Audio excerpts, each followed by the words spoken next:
Hi friends, இன்றைக்கி வந்து பார்த்திங்கன்னா சூப்பரான மீன் குழம்பு ரெசிபி தான் செய்ய போகிறோம். அங்கே எப்படி செய்யுதுன்ட்டு பார்க்கலாம்.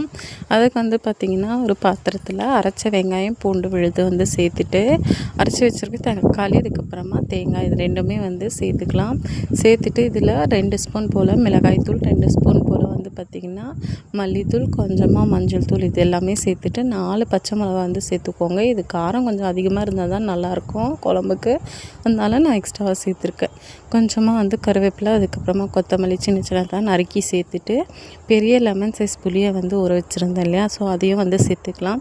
சேர்த்துட்டு எல்லாம் நமக்கு எந்த அளவுக்கு தண்ணி வேணுமோ அந்த அளவுக்கு தண்ணி வந்து சேர்த்துட்டு அதுக்கப்புறமா கடைசியாக கொஞ்சமாக வந்து எண்ணெய், அதுக்கப்புறமா தேவையான அளவு உப்பு இது எல்லாமே சேர்த்துட்டு வந்து பார்த்திங்கன்னா குழம்பு நல்லா கொதிக்க வச்சிடலாம்.